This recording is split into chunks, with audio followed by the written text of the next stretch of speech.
From the Hype HQ studio in Chicago, Illinois, it's Startup Hype Man, the podcast. Hello, everyone. My name is Raj Nation, and I am the founder of Startup Hype Man. Fast-growing startups work with me because they want to become better storytellers. Whether that's for customers, investors, or a packed audience, they know that story is their ticket to stand out, stand apart, and change the game. And this podcast here is where I talk with entrepreneurs and leaders in the startup ecosystem, ranging from scale stage to early stage, as they share specific strategies that they have executed to stand out across three specific areas: sales, marketing, and people. Before we begin today's episode, remember you can head to startuphypeman.com and subscribe to the newsletter that doesn't suck. You'll get new podcast episodes and timely reads written by me, but also helpful articles from around the web and a notice of upcoming pitch competitions. All right, let's dive in and hear how today's guest is changing the game. Ladies and gentlemen, making his way to the microphone, residing in Cedar Rapids, Iowa, and hailing from Sydney, Australia, he is the president of Grow Up Sales. Please welcome Joe Micallef.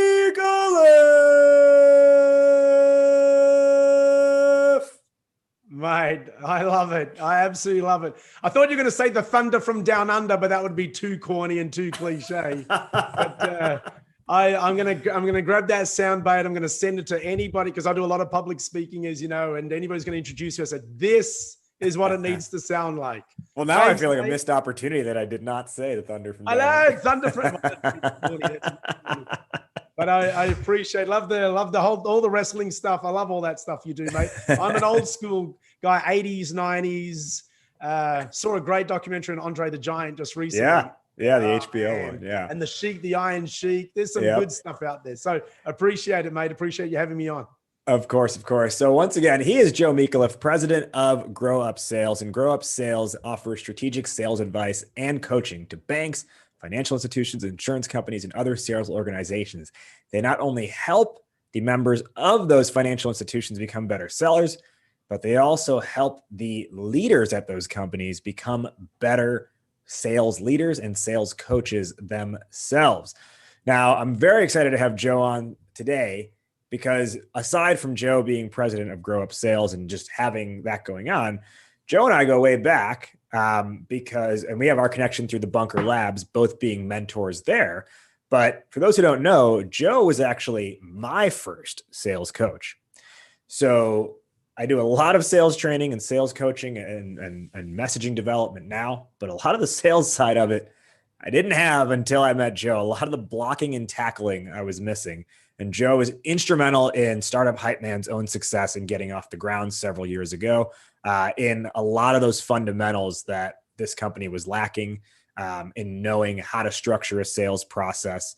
And quite frankly, in knowing how to sometimes shut up and just listen to when the customer or the prospect wants to talk. So I'm very excited. It's taken a long time to get to this point to get Joe on the show, but I'm excited to have Joe here today. And we're talking about something that both of us is very near and dear to both of our hearts, and that is building a winning proposal. Joe, why is this on your mind? Why is it important to you?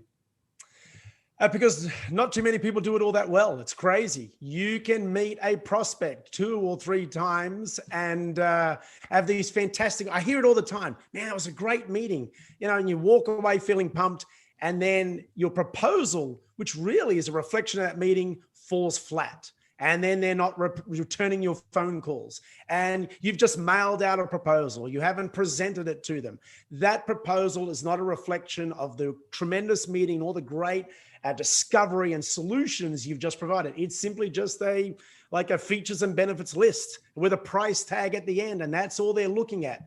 And so not reminding them of the wonderful meeting is what's really bugged me. It's something that I think it's been on my mind for a while. And I do a lot of work with my clients on how to just sharpen up your proposals. And it's the biggest thing that I get compliments on.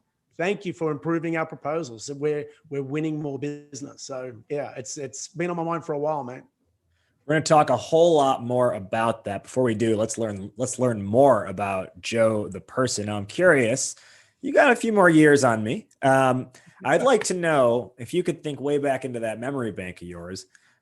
whether it was like, to a classmate in like fifth grade or something. Do you remember, like, what's the first thing you ever sold?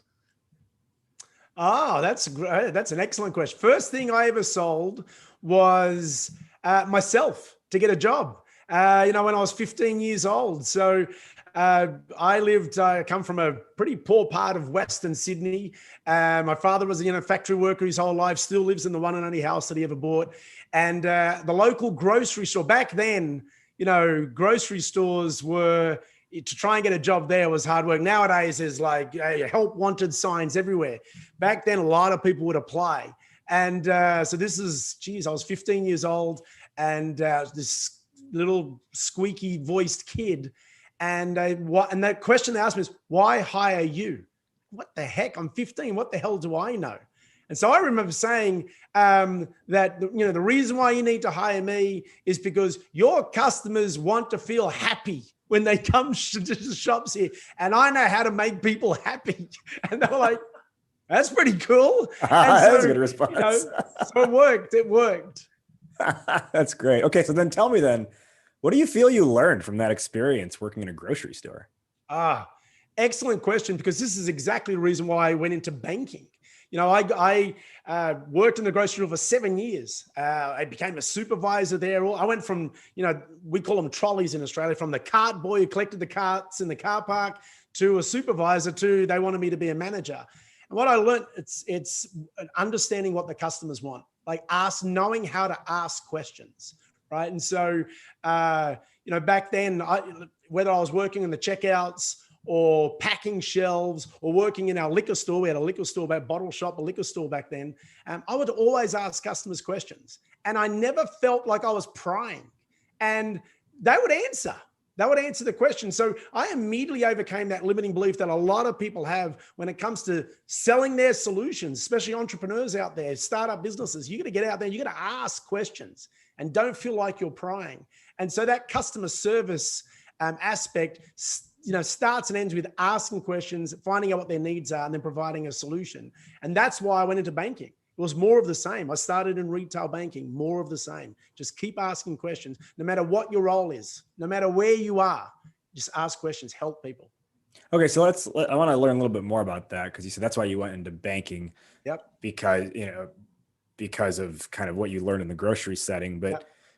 I mean, you probably could have taken that same experience and done a dozen other things, right? There's plenty of other fields where you ask questions, where you get to know the customer, et cetera.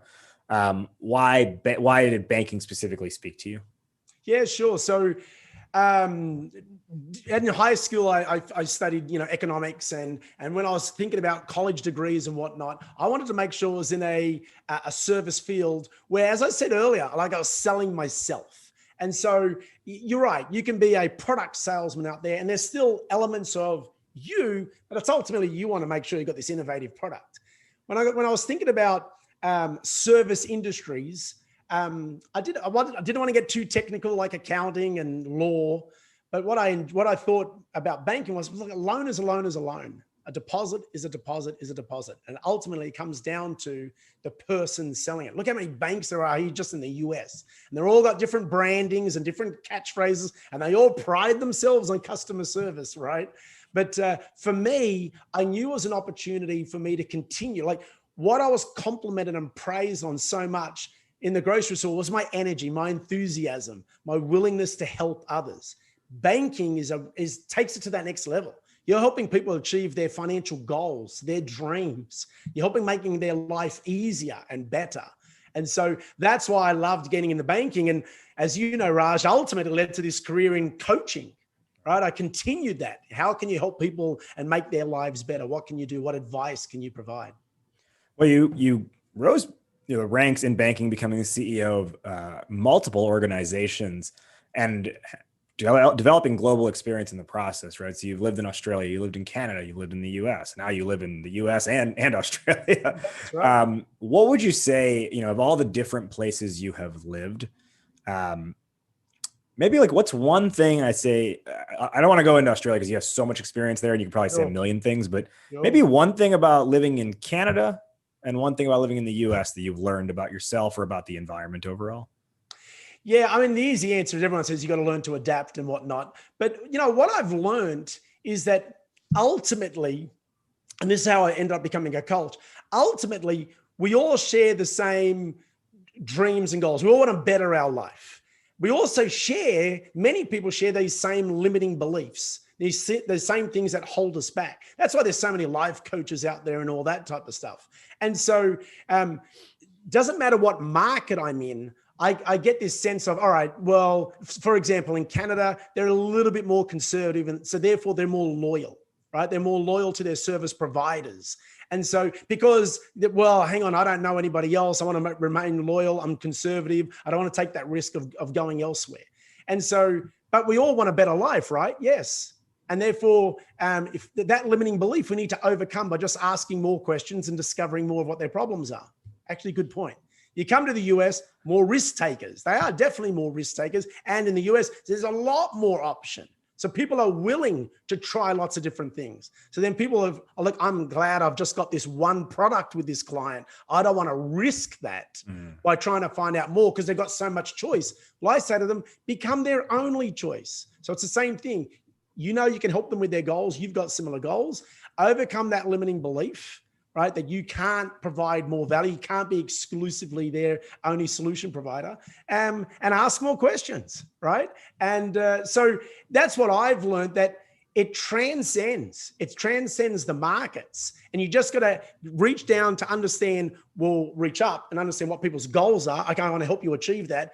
But first of all, let's find out what those limiting beliefs are. And there's a few simple ways we can help you overcome that. Well, when you first started helping me several years ago, I remember limiting beliefs was probably the first thing that we did. And I actually specifically remember writing down on that piece of paper, I am not good at sales. And then you were like, well, why do you think that? And, I was like, well, I had this background that wasn't successful at this other company, et cetera, et cetera. I can't get this thing off the ground. And you helped me work through that. So, and then now to where I'd say that's probably the last thought that would ever come to my mind is that I'm not good at sales. So what was the transition then from, I would say probably getting paid very well to be the CEO of, an international bank, to then starting your own sales coaching firm? Talk us through what made that, like why did that come to be, and what was going through your mind at the time? Yeah. And it's funny you say that the least thing I'm good at is sales. All your listeners now and people who know you like, Raj, really? There was a time? There was a time. So you're right. It happens for all of us. And the thing that pushed you, and I know when we worked together, was your goals, was you wanted to grow this business, but you had a purpose. You wanted to help startups because you knew they sucked at pitches, to coin your term. And so you saw that as your purpose to really help them with their confidence and make their pitches not suck. And they certainly don't. The same thing with me. I discovered that when I got into banking, not only was I coaching customers and clients to get a better quality of life, I was coaching my staff, and I loved doing that. And so when I had the opportunity to move to Canada in 2010 and become the CEO of a finance company, you're right, it was a great opportunity. It was a whole new bunch of people that I got to coach. And I hadn't met these people before, and I loved it, absolutely loved it. We grew the business phenomenally. And again, it was because they had better confidence. They had new skills, behaviors, and beliefs. And so, and as a result of that, we sold the business to a US bank. And so I knew that eventually I'd be moving to the US. I've also married a beautiful US girl along the way. And so when I arrived here, rather than work for a bank, you're right, I had a pretty cool resume, pretty good, could get a good position. I wanted to, it was this new opportunity to focus on what I love doing, and that is now coaching others, right? And in the US market, there was a huge need for that. And then to become an entrepreneur myself, to have this creative freedom to work wherever I wanted to. So my goals had changed, and that's what I do now. I've got a client in Canada and work across the US, and have a client in Australia as well. So it wasn't as big as a leap as I thought it was going to be. I continue to use those skills, and now I'm coaching clients as opposed to coaching staff. I often find that for many people, and myself included, it's from the external world, it's perceived as a leap.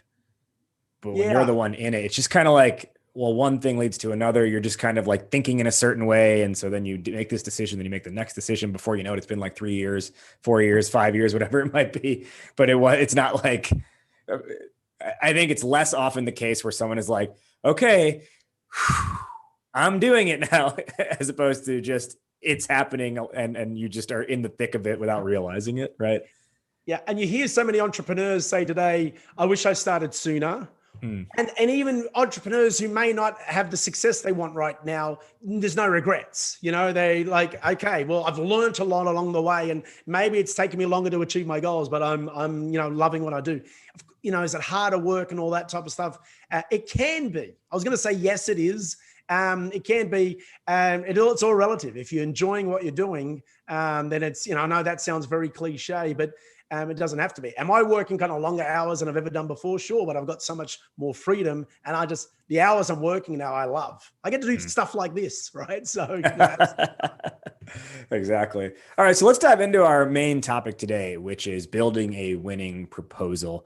To me, I'm sure you agree with this. The proposal is more of it's a concept as opposed to just, I think people think about it as just a piece of paper or just a PDF or just a Word doc. So let's talk about this idea of like the idea of the proposal overall. What is it that you tend to see sellers doing wrong?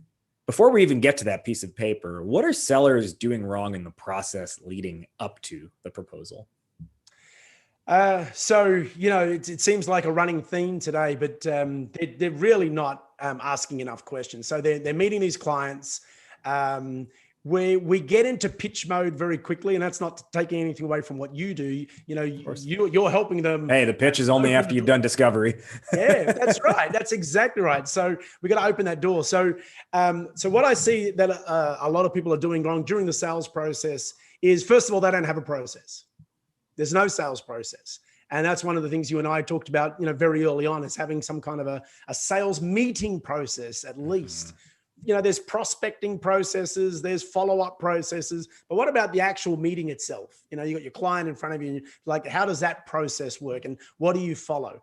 You're building rapport and credibility, right? You're establishing that credibility early. Are you asking enough questions to discover needs, broad needs, not just a specific need that suits your particular mission, just understanding all the customers or the client's challenges, prospects' challenges. Are your solutions being positioned as well as from an advice perspective? Look, here's some advice I want to give you about those needs, about those challenges. And by the way, this is how I can help. And these are the next steps. So a lot of salespeople, a lot of entrepreneurs, the first thing you need to be thinking about is, what does your sales meeting process look like? And are you following it? Are you well prepared for every meeting? And are you following it? And if you do that, it's going to feed into that document you talk about. It's going to help you create this powerful proposal. But if your meeting process is too short, it's all about price and product features and things like that, then you're opening yourself up to a lot of comparison and little additional value beyond just that price and what that product or service could kind of accomplish for that client. Right. And I think too, along those lines, if that mode does still get you to a proposal, it's one where then you get nitpicked on every little thing, and you probably aren't going to get the dollar value you were hoping for, because they're going to find some way to justify why they should pay less, or why, so-and-so sells it for this much. Why do you sell it for this? Yeah, you become easily compared. And so, I always say to entrepreneurs, bankers, salespeople, you're not a quoting machine. You're a professional, and you've got so much value to add. So it starts with getting your meeting process right, just making sure you're having these compelling meetings, and then your proposal should be a reflection of the meeting. So I say, first of all, is that client, that prospect, worthy of a proposal? Have you qualified them? Right? Is your proposal going to be compelling, or is it just going to be simply compared? And is it worth your time putting together a decent proposal? We're going to be talking about some stuff, and people may think, geez, that sounds like a lot of hard work. Well, I'd rather get put a compelling proposal, spend the time getting a compelling proposal right and winning 8 out of 10 opportunities, then punching out a whole bunch of term sheets or marketing flyers or whatever it may be and winning 2 out of 10. People say it's a numbers game. It doesn't have to be. It doesn't have to be. Yeah. It's almost like if that's the view, if numbers game is the view, it's like you have then you don't understand how a funnel works. The funnel's supposed to get narrower as you go down. It can be a numbers game at the very top of just getting leads in the first place. But by the time you're down to the proposal, the funnel can't be getting wider again. Correct. Yeah, absolutely. Yeah, couldn't agree more. Well, so you mentioned that phrase, hey, you're not a quoting machine. Can you juxtapose that against, in my view, the proposal should not be the first time they're hearing of pricing. So how should, in your opinion, how should pricing be addressed and when should it first be addressed? Again, it depends on what you're selling. And I say that often. So if you're selling a product, then, and as long as it depends on how differentiated, like if your product is highly differentiated, highly unique, you've got something that's exciting and new to the market, then you can kind of address price earlier on, right? Because you got to manage that expectations because it's a lot more transparent, if that makes sense. And that question can get asked in a meeting. So that's okay. If the question gets asked, that's okay. Still save the price to later in the meeting. And you can do that. You can put that to the side because you want to make sure you uncover all their needs and that this product satisfy these needs. And if it does, then fantastic. The price is just it's just part of the process. It's like, yeah, of course I'll pay that price because it satisfies all my needs. When it comes to service, whatever that service may be, whether it is banking, whether it's your great services that you provide, Raj, what you want to do is you want to explore their needs. You want to then share some advice and give them some value with the solutions. And you offer tremendous value with the podcast, with your newsletter, with your posts, all that tremendous value. We got to share that with them. Then what you want to do is that could be 1 or 2 meetings. Maybe it's just 1 meeting. All you want to do is don't send a proposal yet. Don't talk about price yet. You just want to summarize that discussion. You want them to know that they've gained some value from you, this wonderful service that you can offer, and they've gained some value for you. Then you want to start putting together a proposal. And then your next meeting or 3rd meeting after that, whatever it may be, you want to make sure you present that proposal. So from a service perspective, you want to give them a taste. Because if you're trying to give them a price up front, if I said to you that my sales coaching services for a 6-month program is $50,000, you'd be like, oh, hang on a minute. But if I sit there and I demonstrate all the things, all the ways that I can add value, and you immediately start to see that, wow, that's going to produce immediate results for my team. And the ROI, like that's going to turn into at least $2 million worth of business or $500,000, whatever it may be. 50 grand is now all relative. Right. So you want to be making sure that you can understand their needs, present a solution, give them some advice before you present your solution so they can feel like, yeah, this person's right. You got to audition, And so that doesn't happen straight away. Like anybody who's in theater knows that they have to attend a couple of auditions before they get the part. It's going to be the same for you. So don't give away your price too early. On that note, and a lot of the calls that I'll review with clients, one of the first things I'll notice that we try and cut out right away is a prospect will, they'll have their first call with them and they'll say something like, yeah, send me a proposal. Now, I want to hear your take on that. When a prospect say after a first meeting, they say, okay, yeah, why don't you send me a proposal as a follow-up? Is that a good thing? And should that request be honored? And talk about why or why not. That's your stance. Happens all the time. You and I know that we hear that from our clients, and they say yeah, and then they say to me, send me a proposal. My question to them usually after that is, great. And how many of them accept that proposal? How many of them actually have returned your phone call now that you follow them up or returned your email? And so that's why I said at the beginning, you want to make sure that they're worthy of a proposal. Now, somebody like, what's he talking about? It almost sounds somewhat arrogant. it's not. No, and I, like in my game, someone said that to me. First of all, if they're saying that, you got to check in with your sales meeting process, right? Is your sales meeting process working for you? Because your sales meeting process, if it's this exploration, advice, solutions process, then they should just be excited about the next meeting. Mm-hmm. But if they're not, they go, well, yeah, that all sounds good, Joe. Sometimes they're cutting you off, right? As you and I know, sometimes if we talk too much, right? They just want to cut it. So yeah, just put that in writing and send the proposal. So I always say, if someone says that to me, I say, look, I'll do something better. I'm going to send you a summary of this great discussion we've had and some of the advice that I've been giving you. And then what I'd like to do is I'll set up another meeting with you so we can then talk about how we can take this to the next level, how we can really make sure that you're going to gain lots of value working together. Now, if they're not, interested in that, then what you're doing is you're qualifying them. So my advice to all of you is, if you're going to punch out some quick proposal to somebody because they say that to you, then you're wasting your time. You actually don't have a good idea of whether they're going to accept it. You're rolling the dice and your fingers crossed, right? So as you and I talked about many years ago, I talk about this concept of the IDEA model, IDEA. One of the things you want to be sure of before you give anyone a proposal is whether do they have an intention to buy from you? Have you asked enough questions that you genuinely know they have an intention to buy? And it's very different when someone calls you versus you calling them. And a lot of startup businesses, as you know, SaaS companies, they're outreaching, right? Mm-hmm. We're outreaching to people to get those meetings. And they're the type of prospects that can quickly cut you off and say, yeah, just send me a proposal.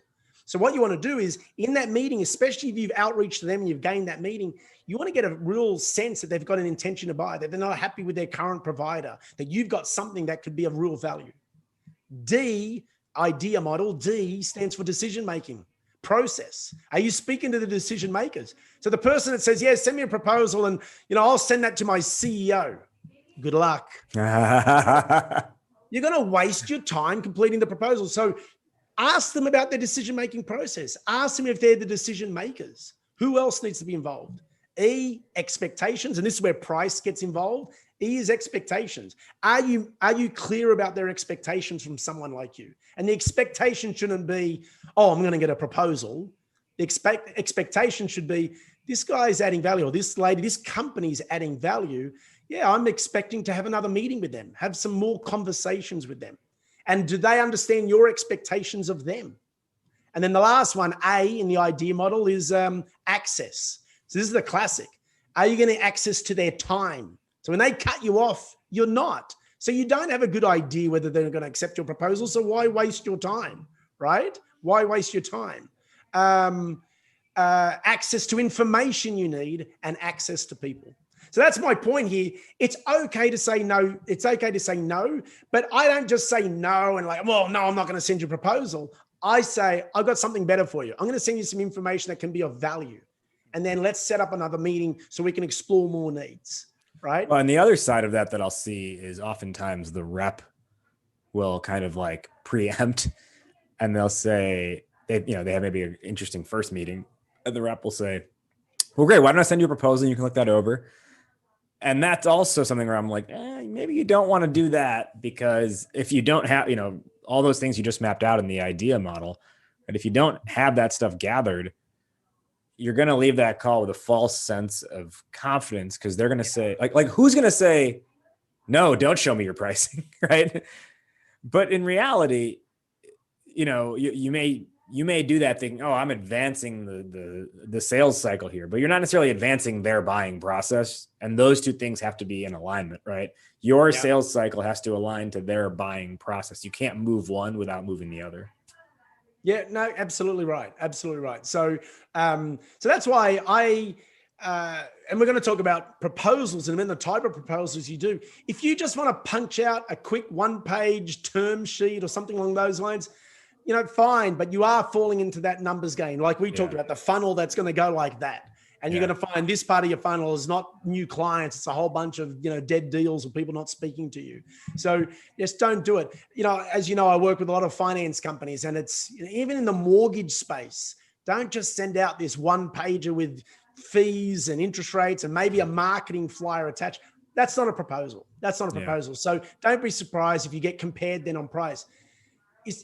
In the startup game, the entrepreneurs here, even the SaaS game, they all have tremendous value to provide. You're going to make a difference. The reason why you've gotten into this space is you've got a great idea, great product, great service that you can provide. You can make someone's life better. And there's got to be a price for that. You don't want to be discounting your price up front. Right? You don't want to be discounting that up front. So if you get your proposal stuff right early, your meeting process and your proposal stuff right early, you'll be realizing, wow, we can get this price. And if anything, you can get higher prices as you go on. And that's certainly been the case for me in my business, definitely. Yeah. And I think, I always look at like, how do we reduce or eliminate friction as much as possible? And I think, if you have a good first meeting with someone, you're unnecessarily creating friction. If you say, hey, now look through all this legal language. Yeah. Right. Yeah. They're just going to get so overwhelmed. They're going to table it. They'll probably flip to the pricing page first. Definitely. Right. Definitely. And then they're going to get so overwhelmed by everything else. They'll be like, it's not a priority right now. All right, let's get into that proposal document. Before we do, I just want to take a quick moment here. All this season on Startup Hype Man, the podcast, we are featuring the elevator pitches. We're featuring the different clients who we have worked with here at Startup Hype Man, the different elevator pitches we've created for them using the KPASA elevator pitch formula. And so today we're going to feature, actually, coincidentally, we're going to feature Australian-based company, Avana, the well-being platform, and they've actually got several different target markets. One of those target markets is chiropractors, and if you're a chiropractor in Australia, in the Melbourne area, or in the greater Australia area at large, here's what the situation you're probably facing is, because Avana is talking to chiropractors every day, and they're hearing things about how those chiropractors' schedule has one too many openings, and their website's not generating enough leads. It's hard to stand out. They want a few more patients to feel better about their practice month to month. Well, Avana helps you fill the white space on your calendar. Avana is Australia's only dedicated well-being marketplace, and chiropractors are using Avana so that new patients can easily find and book their available time slots. There's no weird user flow or anything like that. You can either add the Avana booking directly to your site or send them to Avana.com. Either way, you get the pay. You get the patients. You don't have to pay an upfront fee. You just pay. It's just a results-based payment model. So all you have to do is focus on what you do best, and that's providing great treatment. You can get started for free, totally free, at listyourbusiness.avana.com.au. Again, that's listyourbusiness.avana.com.au. Today on the podcast, we've got the Thunder from Down Under, president of Grow Up Sales, Joe Mikuliff, talking about building a winning proposal. So up to this point, Joe, we talked all about sort of like the process of getting to the actual proposal stage. Let's talk about the proposal stage kind of in its silo itself. What does that look like? How do we build that document out? Yeah, it's something you mentioned earlier was that we have these great meetings, and then we send out these proposals with a whole bunch of legalese and jargon, and great. And if you like this, and sign at the bottom line, and blah blah blah. And I always say we should separate agreements from proposals. The proposal it's like a meeting where you're taking somebody on both an emotional and a rational journey. That's when you know you've had a good meeting, right? That's why what you do is so good, is because you're winning the hearts and minds of the audience. And if you're conducting your sales meetings in that manner, then your proposal should reflect that as well. The other error that I see with proposals, and again, how we structure these proposals, I'll explain in a moment, was that the proposal is all about me, right? Hey, these are all the services I'm going to provide. It's me, with a little bit of information about what they want. So that's kind of the only them part. The proposal should be equally about them as it is about you. And so for me, I say solutions and like the details of your offering and the next steps, that's kind of like the last thing. Whereas everybody says that's the only thing they present. So if your meeting looks like, hey, we're having this, we're creating a connection here. That's what your meeting looks like. I am asking you questions. I'm understanding your challenges and your concerns, as you highlighted in your promotion. And and now I'm providing you a compelling solution, right? That's what a meeting looks like. Your proposal should be the exact same thing. Frame it up with your connection statement or page or whatever it may be, whether it's a cover sheet or whatever, that they read it and go, that's right, I remember Raj, right? So that it reminds them of the great meeting they had. And by the way, whether it's I know I'm holding up a piece of paper, imaginary piece of paper here, but a proposal can also be videotaped, and we'll talk about video message. I'll talk about that in a moment. Then it's, hey, by the way, Raj, I understand you had all these concerns. And again, why your promotion you just did was so good, mate, because you'd actually highlighted that. Yeah. These are the concerns you told me you had in our meeting. So I'm summarizing them back. So it reminds you that, wow, this guy listened. This company really understands me. Okay, so we connected. They're highlighting my challenges and concerns. And now here's the solutions I could provide. Here's the recommendation. And if anything, those first three elements is like this perfect bit of advice. What a great service, great advice this person's just giving me, this business is just giving me. Oh, and there's more. This is how they're going to specifically help me now. And this is the value for that. Well, yeah, I'm willing to pay for that because of everything else I just read. So it should reflect the meeting, and it should be as much about them as it is about you. And it's all about taking them on an emotional and a rational journey, right? So you're connecting with their hearts and minds all the way through it. Well, and one thing that I want to point out with that is, sometimes within a proposal, a company may attach, a couple like case studies, of other successful companies, which is fine. But I think most companies overlook this is your own credibility is also reminding them of the rapport you have built to that point. Not just like the understanding of the needs, as you pointed out, but also remind them, hey, we've had 3 meetings to this point. I've talked to your IT team and I've learned their needs. We've cleared this with, this department, whatever. So that they realize they've gotten pretty far with you. Why would they turn back now if they've gotten, 98.6% of the way there so far? And every time I do that myself, or I have my clients do that, that little reminder works so effectively to just be like, hey, like we've come a long way together. Yeah, that's why that connection part is so important. You reinforce the connection, you reaffirm it. And it's because that's the emotional tug straight away, because they see that, wow, you've invested in me. You've invested in me. We've had several meetings. You name drop, it was a great meeting. Chuck Jones is your IT manager, and we explore this and this, whatever it may be, whatever it may be. And you always put that in there. I caught up with a guy just recently. This was a bank. It was a CEO of a bank, and, pandemic, trying to do some business with them during the pandemic. And during the pandemic, they had their first child. The CEO and his wife had their first child. And we didn't end up doing business together because the pandemic overtook. And the PPP was in place, and the Paycheck Protection Program. And he said, Joe, sales training right now, we're going to have to speak again. So followed him up, as I did. And in my follow-up message to him, I included that connection. I said, how is your daughter doing? Isn't it her birthday today? And he was like, I was blown away. Now, I know that's the type of, the touchy-feely type of stuff, but it was that emotional connection. And he said, wow, this guy remembered all that. And I did remind him of all the different people I met, the free training. I gave a free session to his team. And he's now said to me, yes, Joe, we got to start that program now. It was like, yes. And it was the same proposal as last year, but he was keen to start, to talk.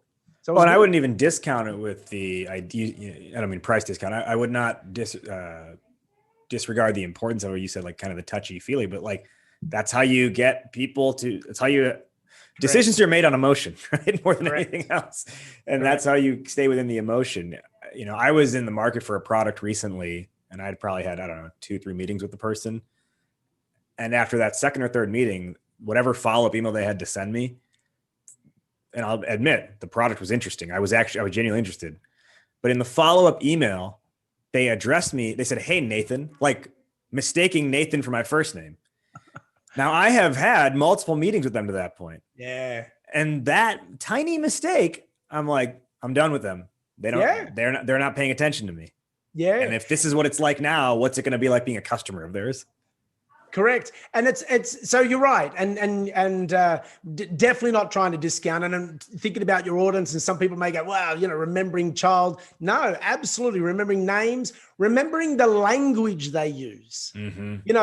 I work with a lot of bankers. Some of them call them clients. Some of them call them customers. Right. I ask them, and do you think I absolutely use the right term in my proposals? Absolutely. Right.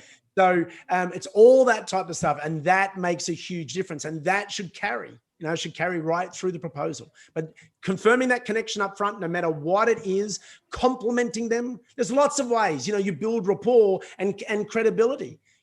So if you shared a story with them during your meeting, remind them of that story at the beginning. As we discussed, one of my other clients was blah, blah, blah, blah, blah. And so they remember that story you told, and you're reaffirming that because that reaffirms your credibility as well. So I couldn't agree more. You want to make sure they get those details right.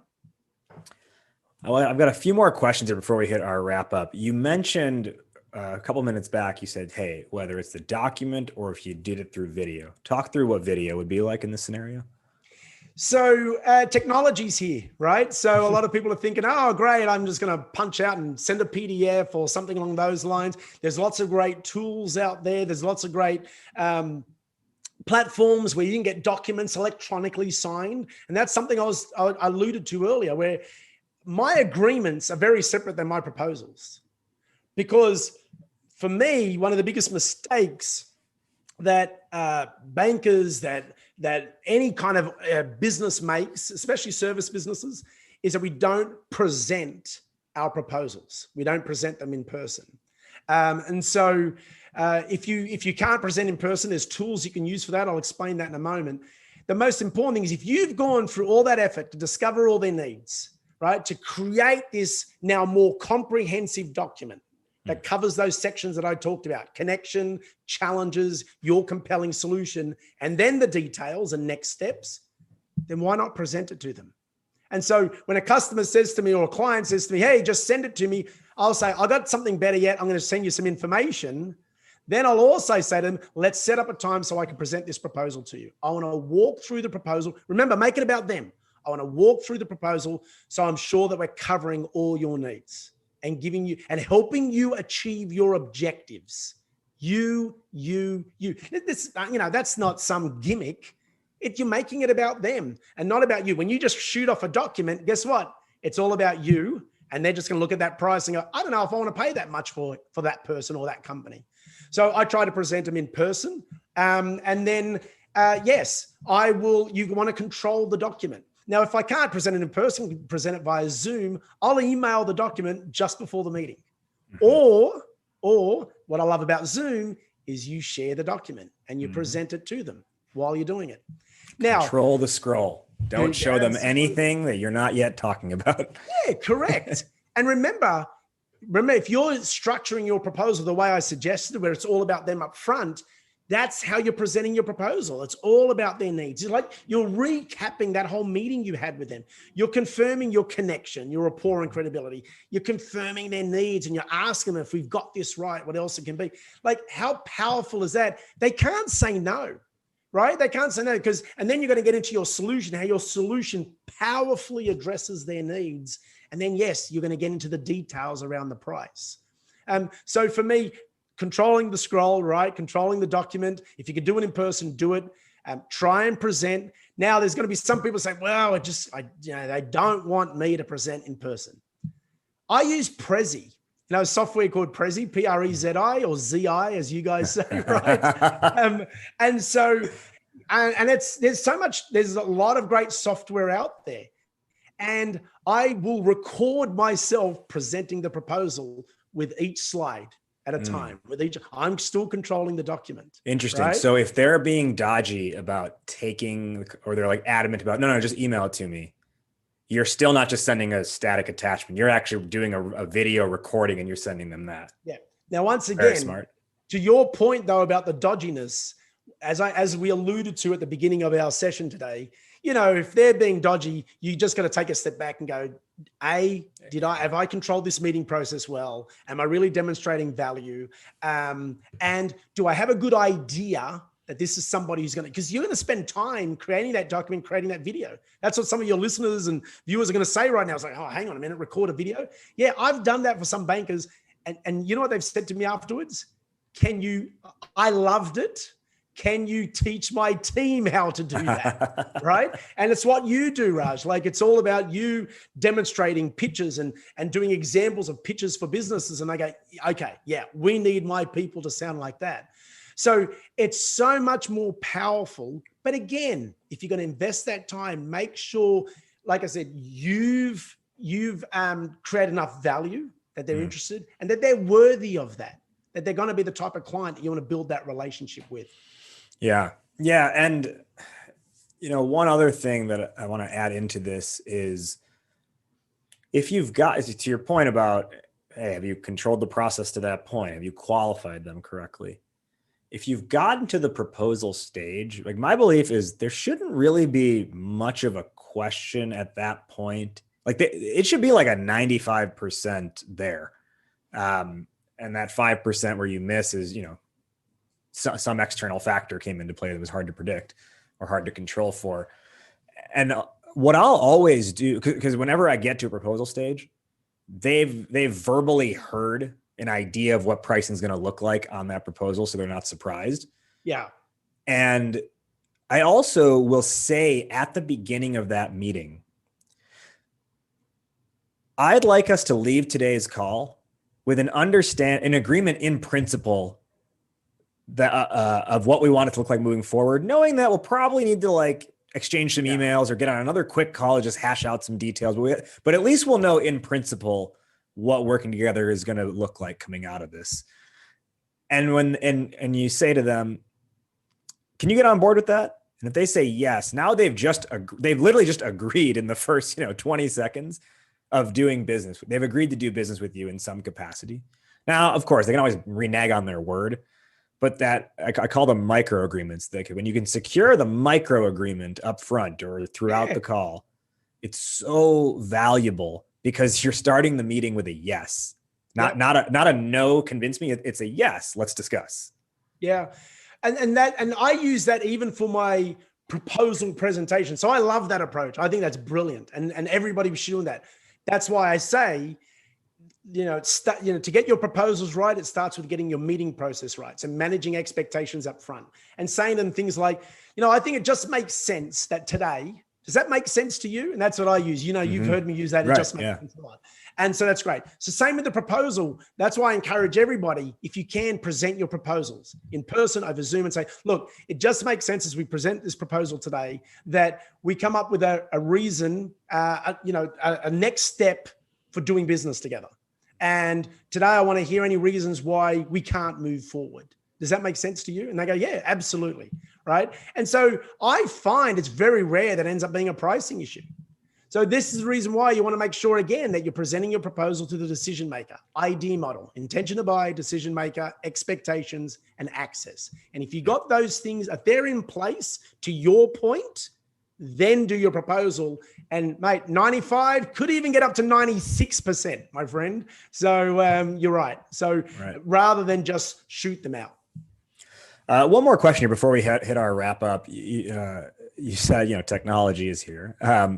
Do you see any of the strategies that we've discussed today being impacted by things like PandaDoc? Like, for example, I've signed agreements via PandaDoc where they literally, it's kind of like a sushi menu where you just check the things you're buying and then you sign the thing there, but they send it ahead and they skip the whole phone call or, let's review this together kind of process. And it's designed to short circuit the proposal stage. Now, I personally don't think I'd ever do that unless it was a product that could be purchased through an online cart.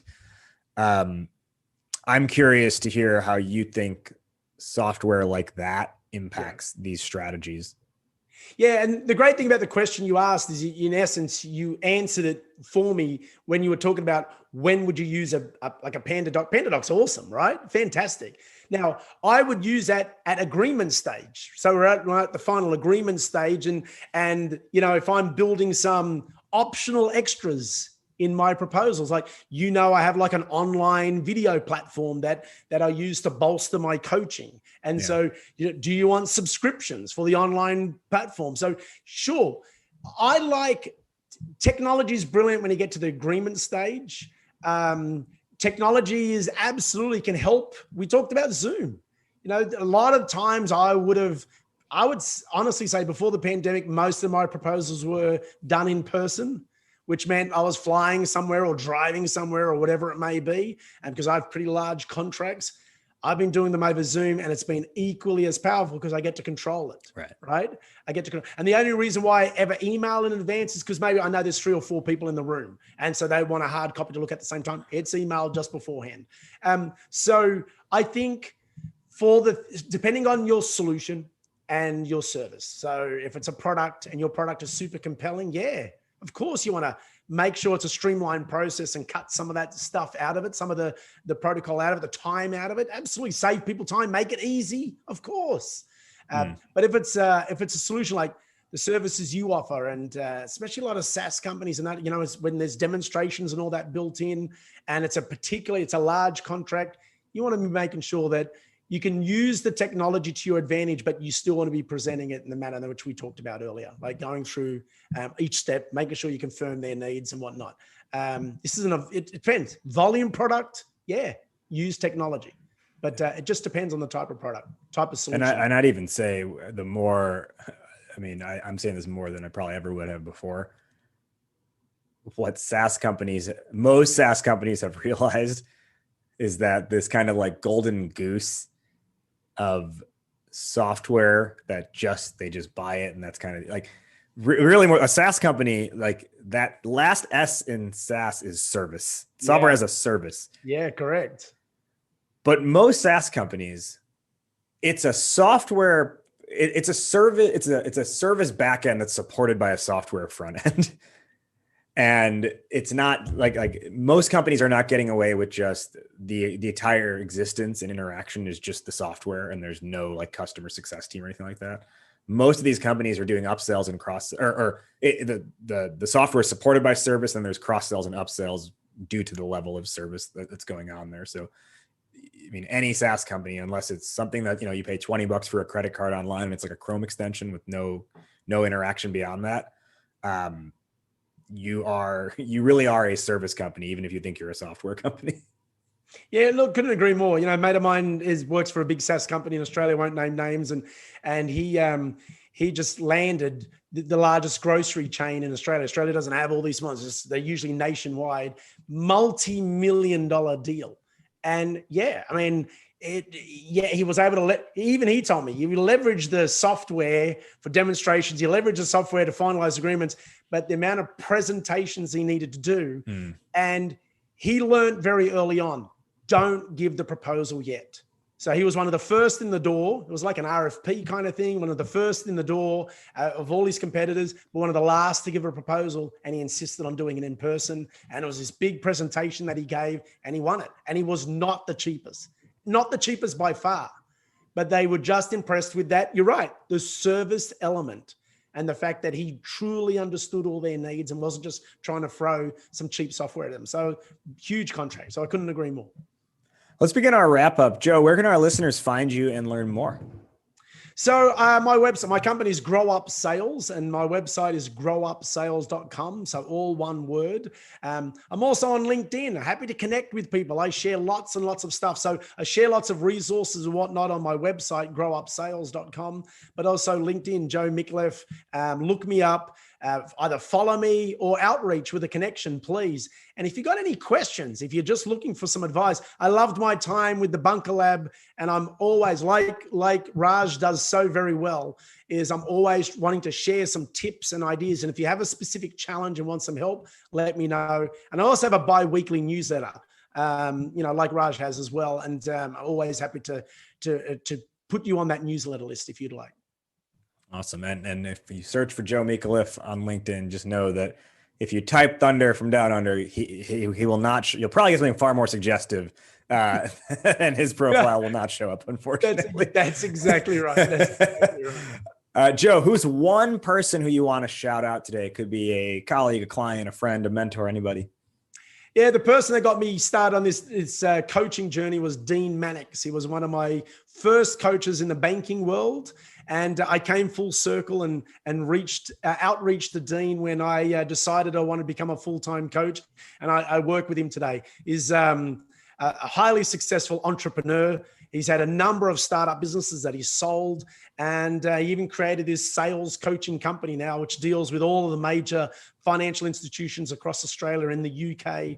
So he's been an incredible mentor, and I meet with him twice a month, and Raj has seen many of his videos as well. So Dean Mannix has been just critical in helping me achieve success, not only in my career as a banker, but also now as a coach. We will now do our top one or two lessons or takeaways for the listeners based on our discussion today. I'll go first and I'll toss it to you. Our topic today was building a winning proposal. My top lesson for everyone listening is, by the time you get to a proposal, by the time you're delivering a proposal, it should not be a question of if, it should be a question of how. Joe, top one or two lessons or takeaways. Love that, by the way. My number one is your proposal should be a reflection of your meeting process. Your proposal should, in essence, just be a summary of exactly the great meeting you have. And so, does it look like that? Or is it just some kind of legalese document with a whole bunch of details and pricing? Or does it perfectly capture that meeting? The connection, the challenges and needs of your clients, the compelling solution and advice, the way you can help them, and then you can provide those details and next steps. My final question, which is how we end every episode of this show. Fill in the blank, Joe. Entrepreneurship is blank. Yeah, I love this question. Love your podcast, mate. And sometimes I have to admit, sometimes, very rarely, I cheat and try and go to the end because I love the conversations you have here. And you've had so many good guests on this. So well done, mate. I'm super proud of you. And it's been an honor, being involved with this. For me, entrepreneurship, as someone who made the leap, is creative freedom. Creative freedom. I was blessed that I got to work for a financial institution in my corporate career that had the motto, freedom within boundaries. Freedom within boundaries. But you're working for an organization. So I understand those boundaries are there for a reason.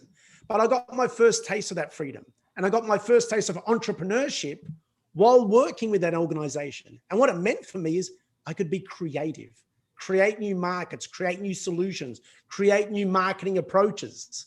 And so then when I became an entrepreneur, I realized I've got even more creative freedom. So look at all the startup companies. You are creating valuable solutions and products that your market wants. SaaS companies are creating incredible solutions, shortcuts, remedies, to challenges that businesses are facing. So we have more creative freedom as an entrepreneur. It does come with a bit of hard work, and sometimes that creative freedom can be a bit of a struggle and a challenge. But overall, for me, that's what entrepreneurship really is.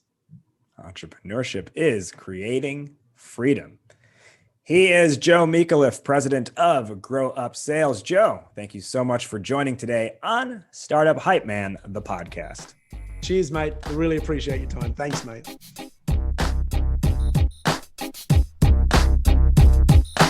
That wraps up today's conversation. Did you like what you heard? Startup Hype Man, the podcast, is available on every major platform, including Apple Podcasts, Spotify, Google Play, and more. So be sure to subscribe on your platform of choice and leave a rating and review. Do you want to be an upcoming guest on the show? Email media@startuphypeman.com with your idea, and my team will review. Our theme song is Change the Game by Jay-Z, all rights owned by Rockefeller and Def Jam Records. And hey, if you want to work together on making your startup story the only one that matters, email me at rajiv@startuphypeman.com. That's RAJIV@startuphypeman.com. Well, that'll do it for today. Thank you for listening. Thank you to today's guests for joining. You have been checking out Startup Hype Man, the podcast. I'll catch you next week. But in the meantime, word up, raise up.